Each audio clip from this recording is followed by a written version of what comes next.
You are listening to the Enormocast. Hey folks, the word Enormo has long been used by Enormocast listeners to get great coffee from Defiant Bean and now bonfirecoffee.com. But now the magic word is going to make you not only more alert, but stronger and therefore more attractive. How does this work? Is simply screaming it at the crux enough? Perhaps, but more indirectly, but effectively, you can now use Enormo to get a discount on pure climbing holds. Yes, it's time to build that woody and start training. Go to pureholds.com, PURHOLDS.com, and enter Enormo at checkout for 10% off your purchase. And while you're there, check out the Enormo hold.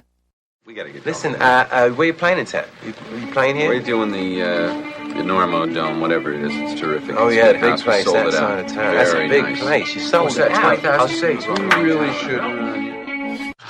Look, you better get up there before you panic. Those pens are loose. You're very good. I have really enjoyed traveling with you. We'll make it. I don't think so. But we shall continue with style.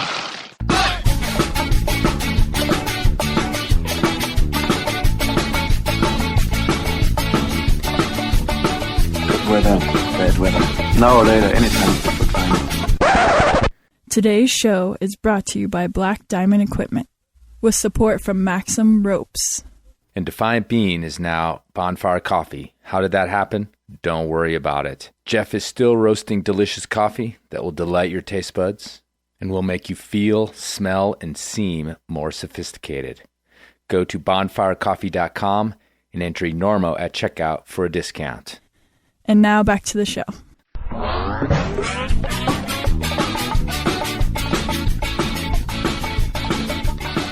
Hello and welcome to the Enormocast. This is your host, Chris Calise. It is Wednesday, July 16th, about 9:08 Mountain Standard Time. Not about. That's exactly what time it is, actually. You don't say about and then say 9:08. It's about 9 o'clock. All right? Anyway, this is episode 61. This is your host, Chris Calise. Or I already say that. I don't know. I can't remember now. Okay, I'm just going to keep recording. I'm sitting in the mobile studio. It is parked in my driveway. You might hear little Mexican kids playing around in the background. Makes a nice, comfortable sound booth, and the vibe in here is always good. So I thought I'd come out and record the intro out here. I sat down on episode 61. This is going to be an interview with Don McGrath, who wrote a book called The Vertical Mind. And Don met me out in Rifle, Colorado. I rolled the mobile studio out there. We sat on the side of the road, actually got a little out of the campground because people were reveling a little too much. And it was getting too much on the recording. So we drove up the canyon a little ways and just parked next to the creek. You'll hear the creek in the background. Sounds like wind or static, but that's the creek. That's what it sounds like in Rifle. If you've never been to that corner of the Bromuda Triangle, that's what it sounds like there. It's lovely. Lovely way to go to sleep, listening to the rushing creek. Anyhow, we get down and dirty about his book, The Vertical Mind. So we'll get into that in just a minute. I just rolled back from Lander, Wyoming, and I went up there and had yet another magical time with a couple friends from Carbondale. Went up and was treated so nicely by Jill Hunter and the Lander Bar and everyone else in Lander. No incidents with the mobile studio, actually. It ran like a champ, other than the fact that I ran out of gas up at Sinks. Yeah, we rolled through town, and the gas gauge doesn't work that great, and so I just kept on going, pulled a Kramer, even though it seemed like I was probably getting pretty low, just rolled right through Lander and went up to Sinks and got up there, and it was too bloody hot to go climbing, so we thought we'd go swimming, and then I went to continue up the hill in the mobile studio, and it ran out of gas. Luckily, I had Chris Hampton's phone number, ODub, formerly ODub. He's looking for a new name, I think. Anyway, he was able to come up and bring me some gasoline, which was awesome, and I ended up meeting Becca Skinner, who showed up in Chris's car, and later came on the Enormocast, so we'll be hearing from Becca in a couple months. Got a lot of really good stuff up there that will be coming out in the next few months, and yeah, we'll be hearing more and more about Lander and that great town and the great climbing fest up there. Okay, I got nothing really happening now for a little while. Gonna go to the New in the fall. I'm going to go to the trade show here in a little bit, get some more stuff, hopefully. And that's about it. Yeah, and I'd like to get around to thanking the folks who have donated. I don't really do that on air very often. And, while I was in Lander, a few people kicked down. One particularly generous donation came in, and the whole thing ended up paying for most of the gas and everything on the trip. So, yeah, so that's cool, So if you, you don't want any coffee, or you don't need T-shirts or climbing holds or cams or ropes or any of that other bullshit, but you love the show, you got to have the show, feel like supporting it, just go over to Enormocast.com and click on the donate button. Buy me a beer. Give me a few cents per episode, whatever you want to do. It's awesome. I appreciate it. And definitely helps make this thing feel worthwhile. Okay, while you're over there at Enormocast.com, if you don't want to kick down any cash, or you're supporting the sponsors anyway, or doing other things to help the Enormocast, you can click over to the Help Out tab. There's a bunch of things you can do, just like writing a review at iTunes, that sort of stuff. Very easy. It just takes a little bit of time. And also remember that if you want a sticker to represent, then send me an address and I'll get a sticker to you, probably, most likely. Sometimes that doesn't happen, but most of the time it does. So, and we have new stickers, not just the one with the Enormocast mountain on it, but the one that says Continue with Style. So if you already have some stickers and don't have that one, hit me up. Okay, that's it. Let's get to an interview, a very in-depth interview about the vertical mind with author Don McGrath, and a lot of interesting stuff here about how your brain can sometimes help and sometimes hinder you as a climber in this world. And we know that. We know the brain plays tricks on us, and the brain doesn't always want to do what we want it to do, like calm the fuck down when things are getting a little hairy. All that's here. This one's for the Brainiacs, episode 61, conversation with author Don McGrath.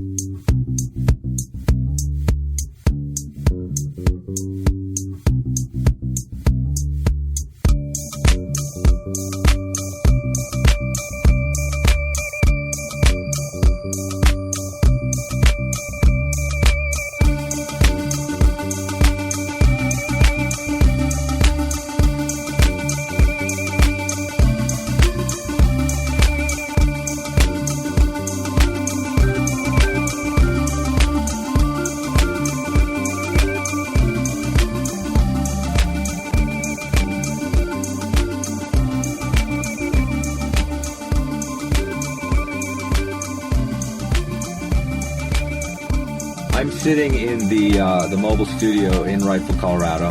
I know I'm like 100% for mentioning Rifle in my episodes, so I'm just going to keep that going.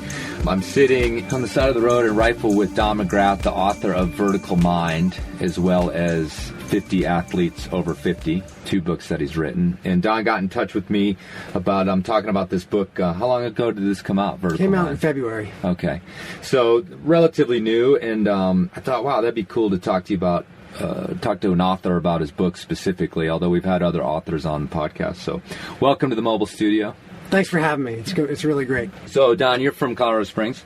Yeah, from Colorado Springs, originally from upstate New York, so I kind of cut my teeth in the Adirondacks and the Gunks before moving out to Colorado. All right. Well, I've gotten a couple emails about having some Adirondack climbers on, so check. Yes, all right, you've done it. You satisfied that. It's an esoteric little climbing community, and very proud of what they're doing up there, and it's just really, really a nice place. Nice. And how long ago did you move to Colorado? In 2001. Okay, not long ago. Not long ago. So you have a good legacy back there in the East. Pretty good legacy. Never could imagine moving back, actually. Well, yeah, we talked about earlier tonight how... Yeah, I love my family, I love my friends back there, but the climbing down here is so much better. Ooh, ouch.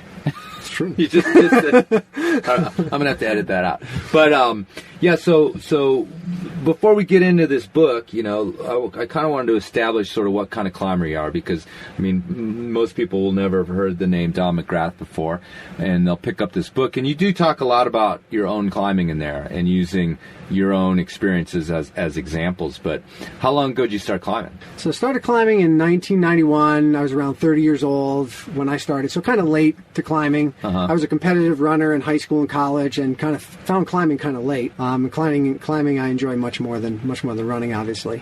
But it kind of came late to it. So what are you talking about in terms of late?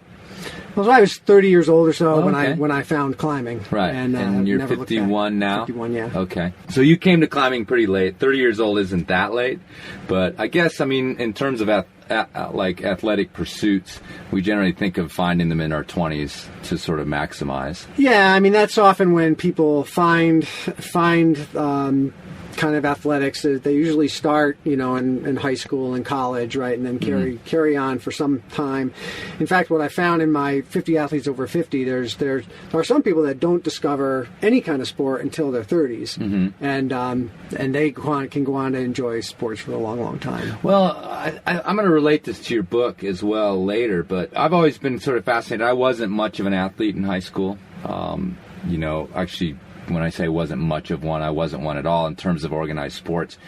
And since then, I've noticed, you know, like, it's really difficult for a lot of people to find an athletic pursuit that they can continue in any serious way after either high school, or if they're the few people that go on to play anything in college. I mean, it seems to kind of end. Right. You know, and climbing, because it has these intrinsic motivations, which is something you talk about in your book, it tends to seem like it's something that people can carry on. Like, very few girls play volleyball much after high school, you know, and when I was a high school teacher, like, the girls who played volleyball, like, it was a huge part of their identity, and then it just ends. And the guys that play basketball, a lot of them, it just ends, except for the pickup game. So climbing seems a little bit different in some ways, in that it's a pursuit that I think, if you decide to keep doing it as an adult, it can become this lifetime thing that you well, I think a lot of those sports require a certain amount of infrastructure, like basketball, right? You've got to have a court. You've got to have somebody who organizes the teams. You've got to have some kind of a coach. You've got to have that kind of thing. And climbing is much more freeform. Right. Right. It's kind of there to be accessed any day, any time. And you can do it without a team of people. Right. You can do it with one or two people. Right. Or even without, like, a competitive kind of thing at all. You don't necessarily need a competitor. Right. Although it has its competition in it. So you start climbing when you're 30, living in the East Coast in the early 90s, and pre-gyms to a certain extent, although there might have been... They were just starting, you know. Right. In fact, that's one of the things that probably started me climbing. I happened to be out in Yosemite for a week and had done a bunch of hiking, kind of got tired of hiking around, so I went to this climbing class, and they kind of exposed me to a little bit of climbing. That summer, they also opened a gym up in Glens Falls, which was about 40 minutes from my house. Okay. So I went there for the first time, and I was like, wow, this is kind of cool. And then I just started climbing at the gym. Oh, right on. So the gyms were sort of... just starting early 90s. And it's also a little bit sort of, especially on the East Coast, pre-sport climbing, not a lot of bolting going on. So you were instantly in the gym and also probably trad climbing from the get-go. Right. So a lot of the people who I met at the gym who had been experienced climbers were all trad climbers. So they really taught me how to climb. Sure. And so within a year or so, I transitioned to climbing outside, up in the Adirondacks, down in the Gunks, and really learned how to trad climb. Okay. And then over time, you know, whenever my wife and I would go away on vacation, we would sport climb just because we would get so saturated by trad climbing. Right. And now since we moved out here to Colorado, since there's so much sport climbing, and my wife doesn't like to get off the ground very much, you know, on multi-pitch stuff. So we've just adopted sport climbing as our kind of preferred thing. Right. And, you know, with a lot of these books about performance, as soon as you start talking about climbing performance, I always start to think about sport climbing because, you know, one of the reasons we call it sport climbing is because you approach it like a sport or more athletically in a lot of ways. And performance starts to become, you know, this game that you play, I think, more so than maybe with going in, at least climbing big routes or trad climbing. But at the same time, one of the big things you talk about in Vertical Mind is fear, dealing with fear. And generally, I think a lot of people associate that with trad climbing. So, I guess what I'm trying to get at is that, this book, for me, started to really talk to a bunch of different things in terms of climbing. So let's get into this, though. So the book is called Vertical Mind. And you were about to tell me when I made you stop because I wanted to get it on tape how did you come up with this idea for writing a book? You're not a professional author per se. You have another life and another thing that you do for a living. Right. So what was the story behind coming up with this book? Well, I'll kind of dial back to the first book I wrote. I actually wrote 50 Athletes Over 50 because my wife hit around age 50 and she had a bit of a midlife crisis and decided to quit her job and go to culinary school. And so she moved out of the house, went to culinary school for six months, and it got me thinking, kind of what's my next thing? What am I going to do when I'm not being an engineering manager? And I decided one of the things I wanted to know is how I can stay athletic longer and longer as I was approaching 50. Right. And so that's why I did the 50 Athletes Over 50, where I interviewed 50 athletes over 50. And then I discovered during that process I love to write. So I began writing. I started writing a blog called MasterRockClimber.com, where I write about training for climbing and my own experiences. I interview other people. And it was in that when you write about training for climbing, you get pretty introspective about your own training.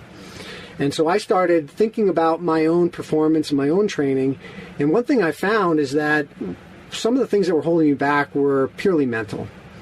I was finding, in fact, I was here at Rifle, and I was finding as I would get close to sending my projects, I would get so much anxiety about sending them that I would avoid them. I'd say, I don't feel good today, or it might rain, it's a little humid. And I was really struggling with the anxiety of sending my versus not. Right. And so it started me researching that. I went out and pretty much read every book about mental training, about psychology related to sports. And I started experimenting with some things, and some things started actually helping me. And it was really interesting that about that same time I met Jeff Elison, who's the co-author of Vertical Mind. He's a psychology professor from Adams State University. He was a friend of a friend at the time. Of course, he's a friend now.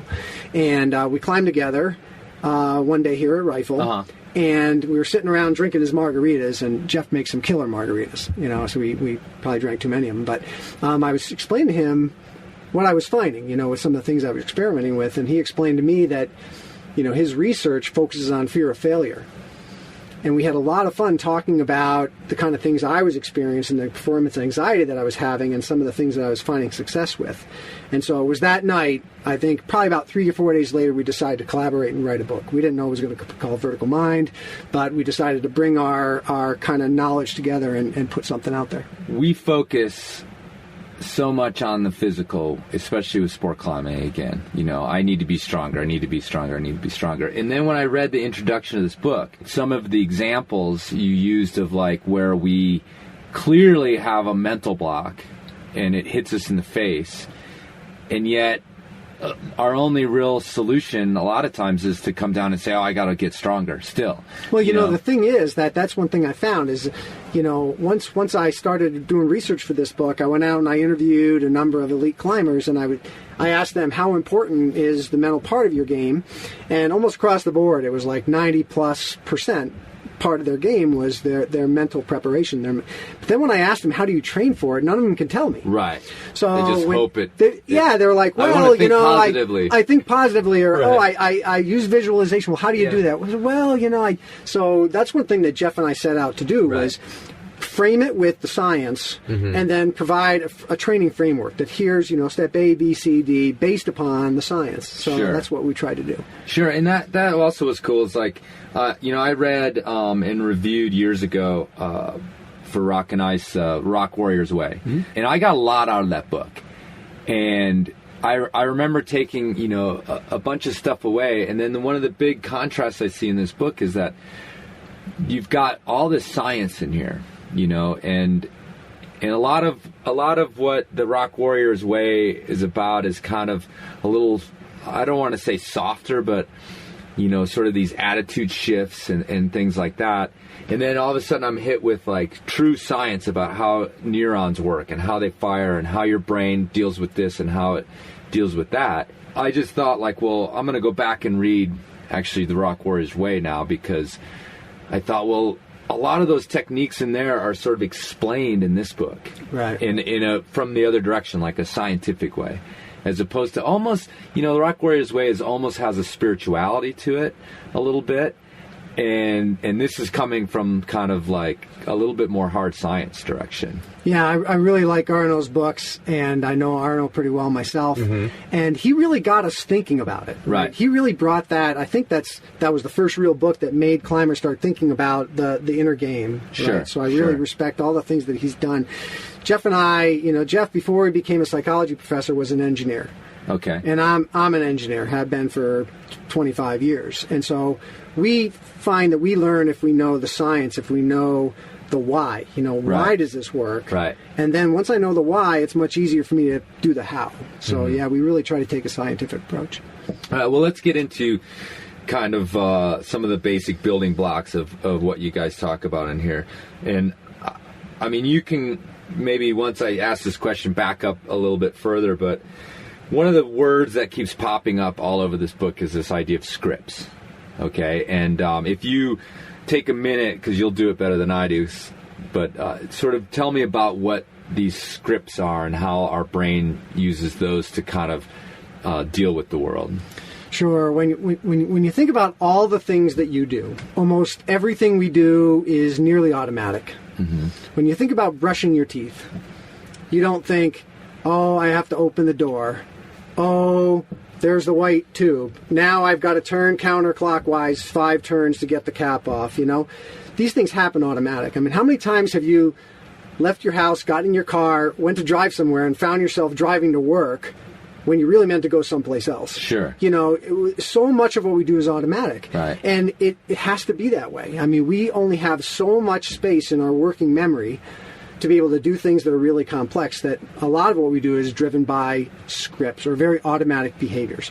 So scripts are how we interact with the environment, okay? And a lot of it is just driven by automatic things, driven by, you're in a situation, you observe the situation, and you react in a certain way, and it's really driven by scripts.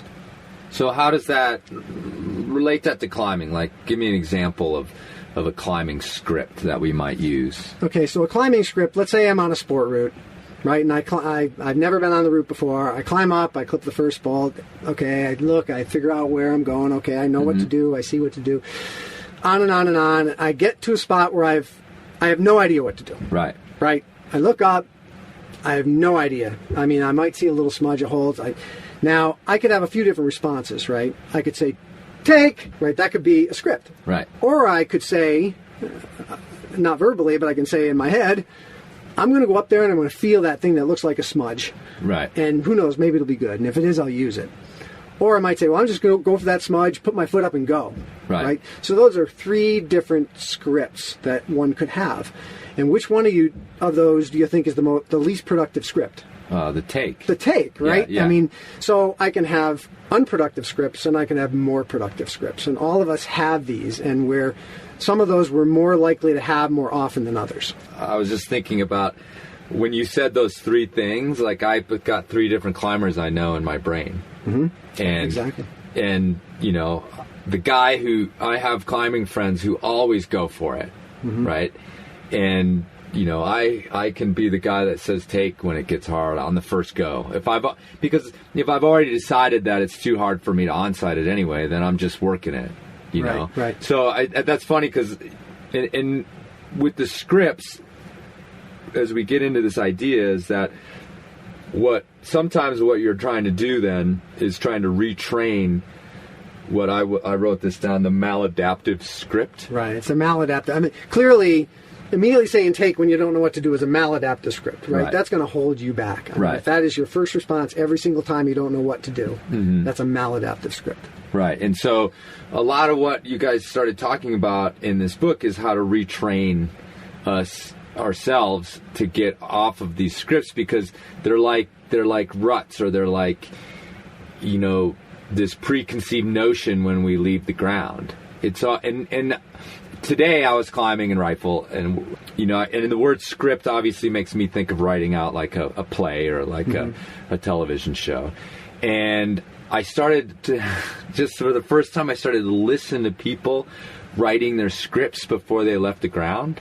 And I maybe I'm like stretching the use of this word, but I haven't been climbing all year. I don't know if this thing's gonna go that well, or I'm feeling really strong right now. Like I'm totally stoked. I'm ready to go. And each one of those things like just popped me into my brain. It's like you've already kind of like started to create the reaction that you're gonna have to this route. Right. And so it's not exactly like positive thinking. People always like, yeah, use positive thinking or whatever, and it's a little bit trite. Like, okay, that's great. Can you give me something a little bit more specific? But so how do you go about, retraining these scripts? Yeah, so there's a formula that we paint. It's based upon the psychological principle. It was come up with a scientist by the name of Ellis. It's called Ellis's ABCs. And so in a script, you have the A part, which is the activating event. Right. Okay. I reach a spot where I don't know what to do on the climb. Okay. Right. The B is an underlying belief. My underlying belief, if I say take, might be, gosh, I don't know what to do. I'm probably going to fall anyways. I may just get it out of the way. Right. Right. Oh, I've done that. The C is the consequence, where you're hanging on the rope going, gosh, I should have tried something right here. Right. I'm a loser. I'm sitting here. Actually, I could, because once you do it, you're probably, gosh, if I'd only known that hole was there. Right. Right. So they call it Ellis's ABCs. But really, Ellis, I think, was just a little bit lazy, because there's a D and an E part of it. Mm-hmm. Okay, and that's actually the part where you change the scripts. Okay. So the D part is to debunk the belief. Okay, so you need to ask yourself and start your mindset shifting toward, okay, have I ever gone for it? Have I ever gone up and felt that smudge and it was a good hold? Probably. Right. And so once you start debunking the belief that, gosh, I don't know what to do, I'm probably going to fall, I should probably just hang anyways, you can start believing that there are options besides that. Mm-hmm. Okay, and then once you debunk that, you start practicing and replace the old ineffective behaviors with the new behaviors. Okay. So the one thing that's very, very important and kind of comes across throughout the book is the importance of drills. To putting yourself in a situation where you want to take a behavior that you don't currently have, that may be maladaptive, and replace it with a more favorable behavior. Mm-hmm. So let's say that situation where you get to a spot on a route, you don't know what to do, and you take automatically. Well, you want to put yourself over and over again in the situation where you do go for it. Okay. Right? In a safe environment where you're not going to get hurt, right? Right. But that you start training your mind to go and do that. And once you do that enough times, you will paint over the old behavior. Right.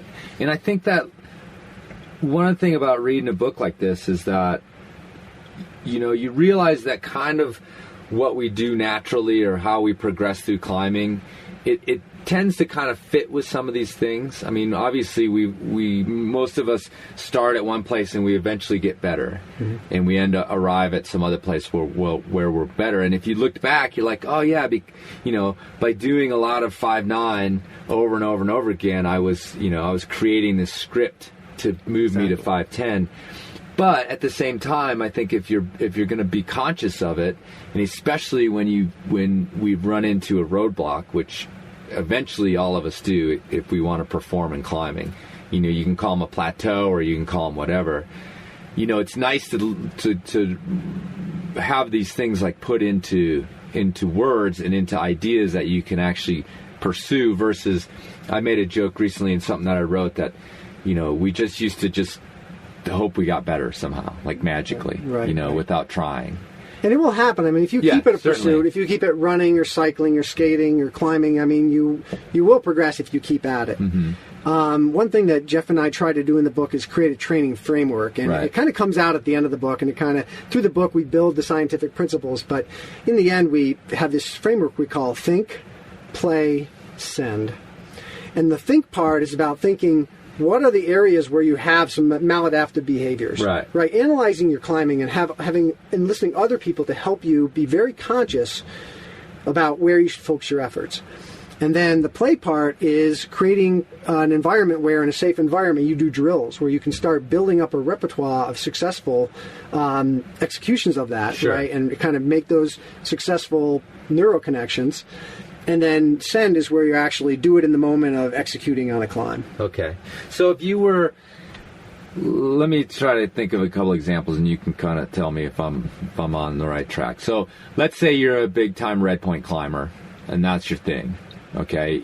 You very seldom even try, like I was just saying earlier, like the first time up, you're not even really going to try that hard. You want to get it worked out. One day you decide you want to be a better on-site climber. Even if it was like relatively easy for you, would it be a beneficial thing to go back and be on-siting routes well within your grade? It would be beneficial, but there comes a point where it's not beneficial, right? Let's say I climb 512, right? Let's say I red point 513, I can do 12s pretty quickly, and I might be able to onsite 11s, but I don't do it that often, so I'm usually not comfortable onsiting. That's kind of the scenario you're talking about, right? Sure. If I went down and started doing just lots of 5.9s and 5.10s, I'm probably not going to benefit very much, because I'm really not hitting, and we talk about there's actually a performance arousal relationship. Mm-hmm. And in that case where you're climbing 5.9 and 5.10, you're really not engaging enough of your physical and mental abilities to really learn that much. Right. So, but I think if you went back and started building up your repertoire of 5.11s, on sites, right, then you would start really starting to feel comfortable. You'd start creating those success scripts, right, where you're comfortable in the moment. Now, you might fall, but if you put yourself in that situation over and over and over again, eventually you'll fall less and less and less, because there'll be less anxiety when you're when you're doing that on-siting, and you'll just become better at it. And so I think, the word anxiety plays a big part in all this. You have a bunch of stuff in here about the fear of falling, mm-hmm. which is something, I actually asked somebody today, because we had sort of started talking about this book because they asked me what I was reading, and I asked them, are you afraid of falling still? And they said, no, not really. It's not really that big a deal for me. But then you move on to this chapter on the fear of failure, and they said, yeah, that's more sort of my problem, this anxiety about failing. But going back, I think with a lot of climbers who are like not necessarily beginner, but beginner to intermediate level, the falling off is still a big deal, and I think big deal. Yeah, and it's a big, and there's a very clear distinction, right? You and I, how many thousands of falls have we taken? Right. I don't know. I once tried to calculate, given how I climb each week, it's thousands, right? And so I have very successful, good scripts around falling, right? Yes. And I can evaluate a fall very quickly, and I know when a fall is safe and unsafe. Now, someone who don't like to do it. Don't. I still have this problem. Preferred thing, but when it happens, it's usually really mellow. The outcome is I've had one really bad fall in my life. Right. I took this really strange giant whipper today, so that was unexpected. But anyway, go ahead. But somebody who's new, right? They haven't created those scripts, right? Their scripts are, oh my God, fall? You kidding me? Right. Right. So I think for relatively newer climbers, the fear of falling is a much bigger factor. Mm-hmm. For really experienced climbers, it's really that fear of failure which becomes a battle for us. Certainly.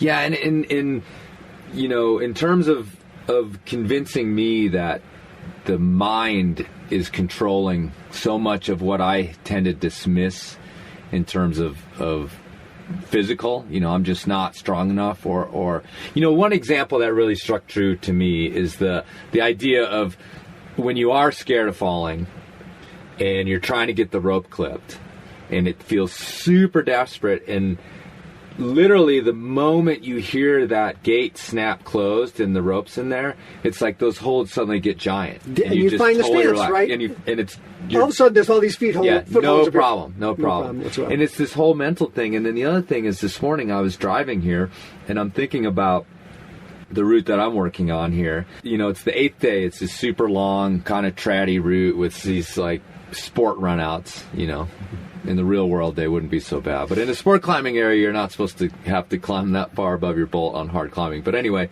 and I actually, my heart rate went up, my hands were sweating just enough, like this little tingle of sweat, and this of thinking about making a clip on that route, like sitting in the car driving. My brain was, and I could actually kind of feel like I sort of felt a little weakness, like it kind of shut me down. What is that response? Like, why am I mean, from a sort of scientific or biological standpoint, like why have I evolved to have this response?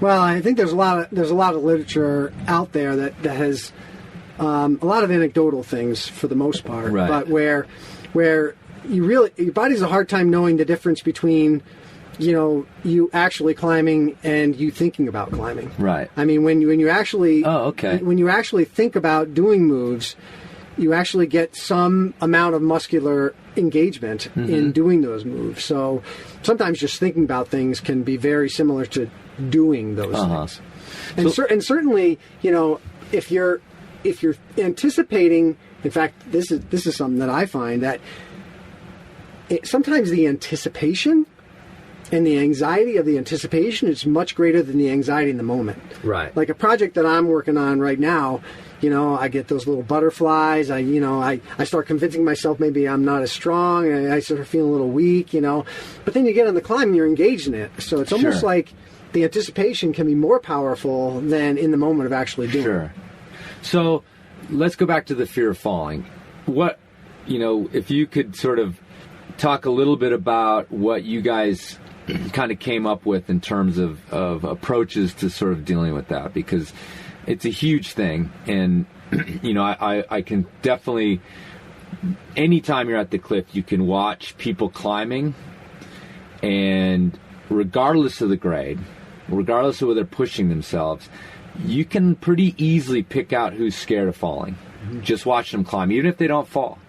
You know what I mean? By the way you can watch their movement change as they get above the bolt, and then come back into power sort of movement as they clip above, and then as their feet rise. It's really uncanny, actually, since I read this book and started watching. So, yeah, talk to me a little bit about what you guys started to sort of, these ideas that you came up with in terms of dealing with that.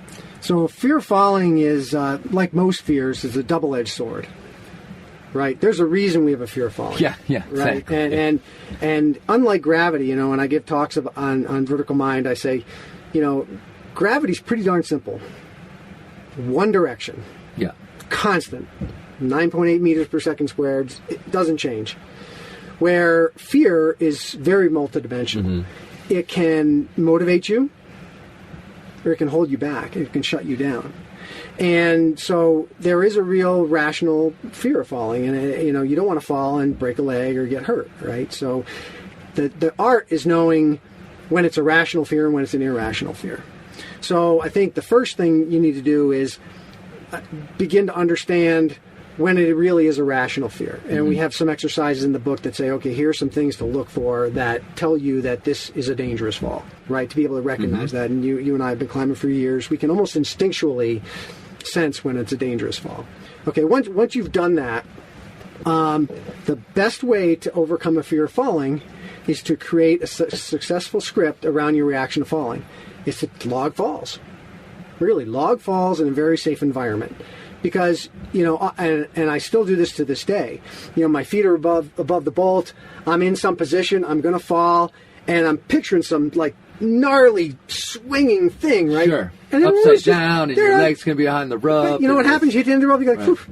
It's like uneventful. That right? little, half-inch edge is somehow going to catch your foot. You're going to swing into this crazy thing, right? Oh, yeah. But it, hardly ever is more than a whew, Right. So I think the more you can convince yourself it's a whew, that actually it must be fun. So really logging falls in your practice. And a gym is a great place to do this, right? A very controlled environment. Practice taking short falls first, then longer falls, maybe falls from the side, just to experience those, and begin building up a repertoire of falls in your arsenal that strengthen your scripts around falling. Yeah, I mean, it's interesting too, because the one thing I see that's like tricky about this too is that if you do screw up, and in my experience, like and take a bad fall, it like really sets you back in terms of this. You know, a classic one here is we talked about this earlier, is beer run. It's a hard route, and long past the hard climbing, you have to do a long run out at the top. And I don't know, it's probably 5'11", the route's 5'13", so you've done much harder climbing. So I was really nervous climbing that years ago, and so I told my buddy, I'm gonna get up there, and I'm going to jump off to get it over with. And I guess what I was doing, unbeknownst to me, is trying to write this script. Right. Fortunately, first of all, I didn't fall, I jumped off. And that, there's a big difference. Because if you jump, you tend to push away from the wall. Right. Which creates a pendulum at the bottom of the swing. And this is a good, 50-footer. Because there's a bunch of rope out. And then really high up there. Yeah, and what happened is that I fell so far that my belayer jumped too soon because there was so much rope out, and then he kind of came back down as I was coming to the end, so it gave me a really hard fall, and I came in and slammed my foot, and I thought I'd broken my foot, right? So then I came back down to the ground, and I for a week I was hobbling around, and it wasn't broken. And then the problem is after that, I was so scared, the whole damn time. It was the wrong thing to do. I guess the reason I'm bringing this up is what you said earlier. It's controlled environment. That was a stupid thing to do. Controlled environment. Yeah, absolutely. And, I talked before about this think, play, and send framework. I think the play part is where you do it in the safe environment. Right. And you really do lots of repetitions and really build up that powerful base. However, where you really cement those memories are in the moment, those emotional moments. When you think back on memories, right? You tend to remember the most poignant emotional moments you have. And I had a very bad fall. I took a trad fall back in 1998, bounced off a ledge, fell 60 feet. Wow. It took me 18 months to get kind of back on the horse and back climbing confidently again. Right. And I had already been climbing for, 8 or 9 years, right? So, but all of a sudden that emotional thing really just undermine a lot of scripts that I built, right? So that's why this think, play, that send part is so important. To practice those drills you formed in an emotion-packed environment. Okay. When you can successfully do this, it really cements them. Do you watch American Ninja Warrior? No, I don't. Okay, I'm a huge fan. I'm not so that show. But the first woman ever to complete one of the qualifying course did so, a couple weeks ago. His name was Casey Castanazzo or something like that. But so she had practiced this, obviously. She had done American Ninja Warrior before. And every one of these has this thing called the warped wall. It's this 14-foot wall where you got to run a thing and jump up. Who was talking about the warped wall? Oh, Jen Bicheret was. Yeah, okay. She was telling me about the warped wall. Okay. Yeah, so you got to run at this thing, right? This is at the end. It's always at the end of the course, right? And so, clearly she knew that she was going to face this thing, right? It's on every single one of these courses. So she had done drills, practiced it over and over again. I'm sure she had done successfully several times. For the first time in competition, she did that a few weeks ago, right? And she's 5 foot tall. Right. So what do you think the probability of her doing it in competition now compared to before? Now that she's done it once, she has a much higher probability of doing it in competition from now on, right? Because in the moment, she was able to do it, right? And in fact, it's even more powerful. The next week, the second woman to ever complete the course and do the warped wall did it. Right. So in some ways, she kind of dropped the barrier for others. Now, that's interesting. That's really interesting. I wonder, getting away from this whole thing, I wonder if this script can sort of, you can bring it from examples of other people. Oh, absolutely. I mean, the story of the 4-minute mile, right? Where people for years have been trying to break 4 minutes in the mile. And within a year of when Roger Bannister broke the 4-minute mile, 3 or 4 other people broke the 4-minute mile. Right? And the send train, right? If you boulder, the send train, right? Sure. People are groups working at this. One person sends it. and then pretty quickly a few other people send Okay. it. So, there is something to, seeing something done. If he can do it or she can do it, I can do it. Exactly. Yeah. It's almost like it lowers the barrier of belief. Sure. Right? And we talked about Ellis's ABCs, right? The B is belief, an underlying belief. Well, I think too an example is simply, even if you've thrown your head against some sort of move or a climb, a lot of times once I've red pointed a climb, if I go back to it for some other reason, it can feel easy, like literally easy, to do something like the route that I climbed on Castleton, and felt so hard and so hard and so hard. And then I went back and did it with a photographer. Andy Burr came and shot it, and Sam and I went up there again. And, I didn't red point the pitch, but I climbed long sections between bolts, and they felt totally easy, after I'd bashed my head against it for months. Right. And so I guess this is another example of It's this. just so it's so mental, the, right? The brain just opened it up and said, oh, yeah, we got this now. This is our... you can do these moves. This now. I mean, one of my favorite story is, in my own personal life, is I'd done this route in the Gunks called Survival of the Fittest. It was the first 13 A to B solo. Scott Franklin did it back in the 80s. Right. Yeah. And I'd worked on this thing for probably 2 years. It was the first 13 that I did. And the day I finally did it, I did it twice. And then another route a few years later, vasodilator in Boulder Canyon. The day I did it twice. So how could something that was so hard for me, right, I can do it twice in one day? Yeah. Right? It's just totally mental. Right. Totally mental. Yeah. To a point. To a point. Yeah. You have a certain level of fitness. Right, right. Believe me, it wasn't my fitness, like my third to last ascent, it wasn't my fitness that was holding me back. Sure. Well, another kind of phenomena that I think fits in here somewhere is that sort of the it doesn't matter send, most climbers that I know that work routes, they've had that route where they tried their hardest and they were kind of blown out, and at the end of the day they're like, well, I'll just do one more working burn today to kind of get the moves down, and they arrive at the chains. Right. They've sort of removed this anxiety, this sort of performance anxiety or the fear of failure, because they accepted that this was, doesn't matter. There's no import to this ascent. And all of a sudden they're just climbing and waiting to fall or waiting to be so tired that they need to take for a minute and arrive at the chains. So I don't know if that fits in here. That was the first thing that I started experimenting with before Jeff and I actually talked. Mm-hmm. Is I read pretty much all the literature I could find, and one of the things that kept coming up over and over again was, ironically enough, sometimes when you focus on the result, it can actually make you so anxious that you don't achieve the result. Okay. So one thing that I started doing was, if I was going to try to onsite a route, I would totally not focus on the result. I would just get onsiting the route out of my mind, and my goal would be to climb the route as well as I could climb.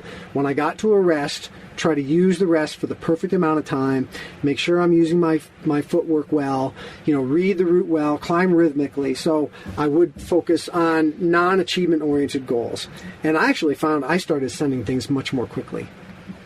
So sometimes thinking about the result and getting too focused on that can actually, keep you out of climbing in the moment, which is really where you really need to be.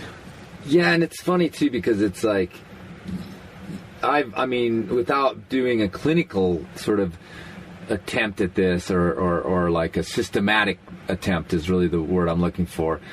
I've tried to trick myself sometimes into thinking a certain way, but it doesn't really matter if I do it. But there's this little voice in the back, yes, it does. It totally matters. Don't shut up. It doesn't matter.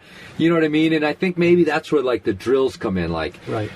in the moment, in the one time, you're not gonna like just trick yourself, like have the Smeagol versus the Gollum, like you're gonna say no, you're not, you suck. If you're used to thinking a certain way, right? I'm feeling really good. No, you're not. You're super tired. You're not gonna say this doesn't matter really. I don't care if I do this. When in the back of your mind, like I really want to be done with this thing. So I guess I mean it's something again that, and you guys get at in Vertical Mind, is that you have to sort of lay this groundwork and do these things over and over and over again to start to kind of feel these effects of sort of, I mean, playing mental games in a lot of ways. Exactly. Because you talk about that, like the fear of falling is natural. We should be afraid of falling off of things because it breaks bones and skulls and things like that. So a lot of ways we're sort of trying to circumvent these things by creating these new ways of looking at it. But I mean, it's really complicated. Well, because it's almost like you're playing these games with your subconscious, even if you wanted to get into like psychiatry. This is psychology, but you're training for human performance. That's not a natural thing, right? I mean, like skiing, going 30 miles an hour on skis on snow is not something that evolutionary wise, we're trained to do. No. Right? We've got so many emotions that happen and so much brain chemistry that happens when we first do that we scare ourselves silly. But again, you do that drills over and over and over again. You start 5 miles an hour, then 10 miles an hour, 15, 25, 30, and pretty soon you're skiing through the trees, right? Mm-hmm. So you've taken something that's not a natural thought process and created something that allows you to do something extraordinary relative to what, people did 200 years ago. Right? Sure. Yeah, I mean, I've actually thought about that a lot, like how quickly, historically, how quickly our lives have changed in the last 100 years, let's say. And one of those things I think about is speed. Mm-hmm. Like, there was no way for a human being to go, like, even 20 miles an hour. Maybe a speeding, super fast thoroughbred, can get up into those types of things, or jumping off a cliff. Like, right. And the fact, this is a complete, tangent, but like sitting in a car and driving a car is it's just so crazy that we're able to do that. Like all these functions moving and everything's going. And almost everybody can do it. And everybody can do it. And that's the thing, some people not so well. But yeah, I mean, it's an elementary task that if you're, sort of a modern person in the modern world, from a certain age of 15 or 16, you're able to do this thing that's so complicated. Right. So, I mean, the brain is intense, but that's a total aside. But one thing about the evolutionary piece of that really fascinates me, and we talk a lot about this, is the fear of failure has a lot to do with evolution, right? If you look 500 years ago, what would happen? We lived in tribes, right, 500 years ago. Mm-hmm. So what would happen to me if I got separated from my tribe 500 years ago? I'd probably die. Yeah, right? you'd probably die. Yeah. I probably wouldn't be able to hunt enough for myself. There's predators out there. There's other tribes out there who probably want my stuff. So we, for a long time, have been conditioned to be social beings, right? And a lot of our fear of failure has its roots there. That it's a fear of rejection based upon that. So that's kind of an interesting piece of it. Well, let's talk about that. That's a good segue, because we started talking about fear of falling as a big component. And again, one of the major components in this is the fear of failure. So how is it different in the ways that you sort of deal with the two? I mean, the words fear is in both of them, but one has to do with sort of the fear of this physical harm that's going to maybe happen to you, or at least we imagine the rope splitting into, its strands and cutting and beaners breaking and bolts flying out of the rock and all these things. The other one has to do with sort of rejection from a kind of a social structure, even if it's not, you don't give a crap what those people over on that other climb think. You give a crap what your partner thinks or what your friends think or whatever. So how are those two sort of different in terms of the way that you guys prescribe dealing with them? Well, they're different in that the things that you will do to change those scripts are different, right? There's drills for fear of falling, and we talked about those before. Fear of failure is deep-seated. I mean, it's part of our culture, especially the American culture. I think we talk a lot about the social context, and there's a lot of theories around kind of how we view ourselves in the light of others, and why we are concerned the way other people view us, and we are, right? And we're social beings, and that means a lot to us. But it's funny because it's such this big like roundabouty thing in climbing. Like since I started climbing, do you climb only for yourself, or do you climb for these other reasons? And I mean, and I've just always fallen back on that same thing. Like we are social, and even if I don't care what that stranger thinks, in the end I care what my friend thinks, or what let me tell you why it's relevant. One thing that happened to me a long time ago was I was belaying a friend of mine on Survival of the Fittest, the climbing the gunks, and so I was belaying him. We went there one weekend, and if you go to the survival block, which is where this is at Lost City, you'll see what I call the posse sitting out in front of survival. There's like 10 or 20 people who can up climb, down climb, skip holds, climb it in flip flops. They just have this thing wired, right? Sure. Survival wired. So you'll sit there and watch them up and down climb, right? I belayed my friend Fred, and he worked on survival, and he turns to me, and at the time I was climbing like 11 plus 12 minus, probably could have gotten on it, but he turns to me and says, "Don, why don't you get on it?" And I looked at this posse who could up and down climb, with one hand tied behind their back. Sure. And I was like, no, I felt I would have been embarrassed. I was humiliated. I was afraid of being humiliated. So I decided not to get on survival that day.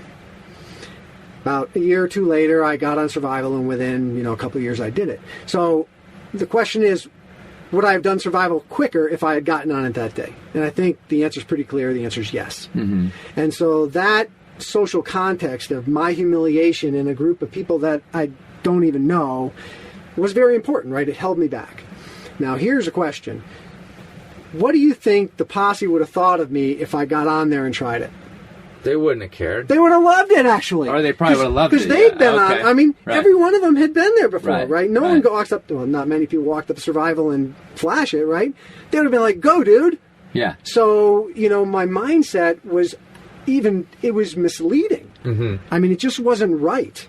But nonetheless, I've got this fear of failure that's been built up in us as a society for a long time, that my social mirror was telling me that these people are going to think less of me, when they actually probably would have thought more of me. Well, I interrupted you, so you were going to start talking about a little bit about the differences with how you deal with the script. Yeah, so changing the fear of failure is a couple of drills that you can do to do that. Is one of the drills I had talked about before is remove the performance-related, the result-related goal. Okay. Right, so the goal is not to send the route. The goal is to get on the route, right? Which, was the issue I was having when I first started, this whole journey, was I wouldn't get on routes because I had so much anxiety about sending or not sending. So if you make the goal to get on your project, you make the goal to climb the best you can, to find the rest the best you can, use the rest the best you can, find the knee bars, use those knee bars as best you can, make non-performance related goals. And that kind of diffuses the fear of failure. Right. Yeah, and I mean, it's so hard, though, what you're talking about, because as long as I've been climbing, and, I tend to hang my hat sort of ego-wise on, the bigger routes I've climbed in the world, and so when I come to rifle, I know, like, I'm nowhere near anybody's, top tier or anything. And I have this way of sort of like falling back on, like, well, in my mind, I'm just like, yeah, I've climbed this and climbed that, so I'm not going to worry about these little sport routes. And yet you're still here, and you're still among other people, and I still feel this little bit of twinge if I fall off of something I don't think I'm supposed to fall off of like other people seeing me. You know, even today, you know, I got up the route, this 8th day route's very visible. You know, everybody's there, which is one reason I've kind of avoided it because of this anxiety, you know. Yeah. And I got up and everybody knows where the crux is. And I got and clipped that bull. And then I started hearing people, come on, you know, people that don't even know me or whatever. And I like reached up and I fell off of, I mean, just right away. Like I didn't even sort of get into the crux. And I actually like fell and I was hanging there and I actually apologized to the group. It's funny. Because I was like, yeah, sorry, I didn't like, you know, you all wanted me to do it, but I didn't do it. I'm sitting here on the rope like, yeah, sorry about that. Like, but here's the thing. It was really weird. I felt compelled to apologize to all these people. How long do you think they cared for? They didn't. They didn't, right? No, so no, I mean, this is why it's almost like this myth that we have that other people care about what we're doing. They really, for the most part, don't. Yeah. And you know, the insidious thing about fear of failure is it really holds us back. Right. That, you know, a climber who has more fear of failure is not going to have the experiences as quickly as a climber who has less fear of failure. Right. And so the one who has less fear of failure will accumulate more experiences more quickly and become better. And actually will achieve the things that the person who has more fear of failure would love to do. Right. So it's really this odd fantasy that we have. Yeah, and I mean, aside from like the group sort of approval, I think there's also just this fear. I think more in the moment. I think when I was reading about fear of failure, I was trying to think about like when you rope up and for, you know, one thing that sometimes we get hung up on is how fast we're going to do a route, and we keep track of the tries, you know, and you have this sort of idea of how many tries it ought to take you, and when you sort of squeaked past that, and now it's starting to get a little bit absurd in your mind, you know. So there's like this fear of failure sometimes when I leave the ground on a red point, that's sort of like welling up in me, like, oh God, I don't want to have to do this again, or here comes the crux. Like, I mean, are those two things sort of related in the sense They're of very related? It's you know, that it's that performance anxiety is what you're feeling, right? And almost once you start climbing, most of the time it goes away, right? It's very hard in difficult climbs not to be climbing in the moment because it's just hard, right? It's very absorbing. But it's those moments leading up to when you leave the ground. Yeah. Right. And one of the things that you can do... Well, sometimes it's mid-route. Like, well, if you're at a rest or something, if you're deeply engaged, you've done that. Like you're resting, and you like. I've actually I've been on rests where I sort of like give a little glance up, but then I don't even want to look up at the crux because I'm like, oh, it's up there. I know it's up there. Like 3 more bolts, it's going to get super hard. Here's a very important script, right? Okay. Here's another one that I think is really important to work on, and my climbing has benefited a lot from it. Is climbing in the moment. And a lot of times, if you're thinking too much about, gosh, below I really botched that sequence and I sapped a lot of energy, or you're thinking, well, you're at the rest, you know, and I'm thinking about, you know, that 5 moves up, that hold's probably slimy, and I don't know, it's going to be wet, it's kind of humid out here, and I'm going to hit the thing, and that's not helpful at all, right? And so one of the things that's really helped me is I try, and through this come through practice, to just stay in the moment. Every hold, feel every hold the way it is, every move, and if you can climb in the moment, those other things they'll take care of themselves. And if you watch professional tennis players, they're kind of masters of this, right? Because their matches can last for hours. Right. And no one ever doesn't lose a point. But they lose a point, they get right back on the line. And that last point, if it's in their head, they're going to be on a snowball running downhill. So if you get a chance, take a match. If you don't like tennis, watch it anyways. The best tennis players in the world are masters of being in the moment. They will not be thinking about the next game. They're not thinking about the last lost shot. You know, they're just like, okay, next. And I think we can learn a lot as climbers from that, because I think the most powerful thing we can do is, in the moment, be climbing as well as we can climb at every moment, and the rest is going to take care of itself. Yeah. Yeah, I mean, it's a lot, like, and that's the interesting thing is when I read this book, you're just like, whoa, I do that, and I do this, and I'm not very good at that. Like, I was, all these things you just said, I'm like, yeah, I did that today. Oh, no, I did that today, too. Like, oh, yeah, I did that today. Well, that's why what's so important is, we wrap things up by putting in place this framework, right? Mm-hmm. Where the first part is one of the most important parts. It's the think. Right. Is that your biggest issue? If you did it today and you haven't had that issue for 3 years, no, it's probably not. There's probably some other things that you're better off defining some drills and creating those more successful scripts around those things that are most holding you back. Right. Whereas if you can go overwhelmed thinking, oh, I got to learn to do dynos better, and I got to learn to drop knees, and this, you got to learn all this stuff. You can't do everything, right? You're best to focus on just those things that can benefit you most as a climber. So let me finish up here. People don't even have to read the book. We've given it all away. No, just kidding. There's a lot in there, actually. This is just like the tip of the iceberg. But you've been climbing for 21 years, right?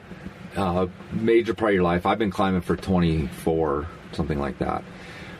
As you looked at this and you decided to write this book, like, this is a hard question, but why is climbing, in your mind, so compelling to draw us in so deeply to where, we now are, you and I and all of the people that are around us tonight at the campground and everything else, like their whole lives are sort of, just caught up in this thing. What do you think it is? Well, I go back to a lesson that emerged as I did my 50 Athletes Over 50 book. Okay. Because that I think is very similar, right? These folks are 50, 60, 70, 80, 90 years old, and they're still doing sports when they're in the top 1%. And most people that age have stopped doing that stuff. Mm-hmm. And I think climbing is like that. One of the things that came out of that book is one of the unique characteristics is that those athletes over 50, as well as climbers, have managed to still be able to tap their instinct to play. It's really that joy of movement, I think, that keeps us time and time again coming back, because most of us aren't sponsored climbers, so it's not a paycheck, right? It's not fame and glory. We enjoy the movement, and play is an instinct that all of us have when we're children, and most of us lose that as we get older. Mm-hmm. And those of us who can manage to maintain that instinct to play and enjoy the experience of movement are still active when we're older. So climbing is play. What did we do out at the crag today? We played. Right. There's no purpose. No one's paying us for it.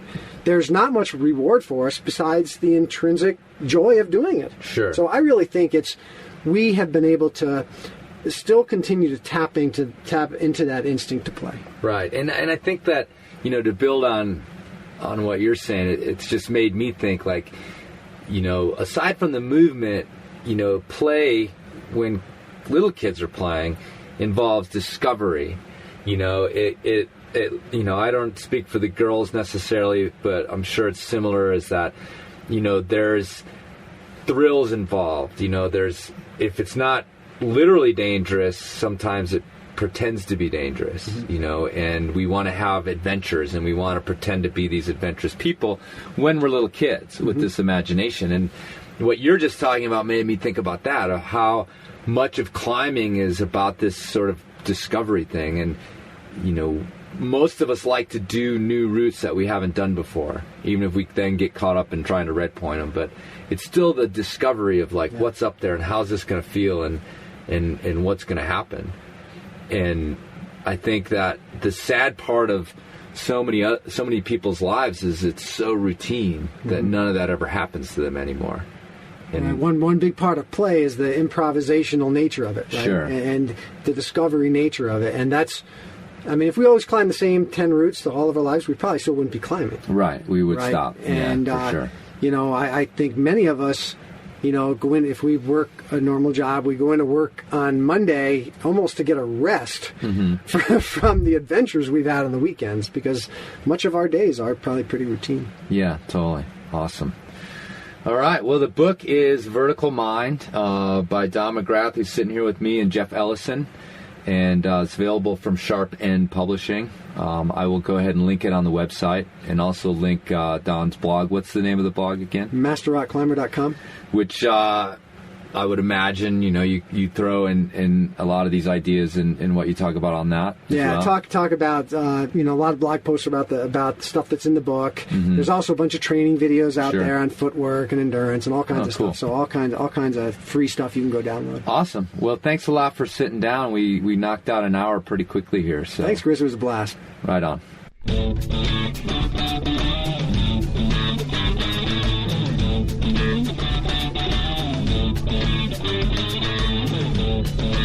Man, I've got certain information, all right? Certain things have come to light, and, given the nature of all this new shit, this could be a lot more complex. I mean, it might not be just such a simple,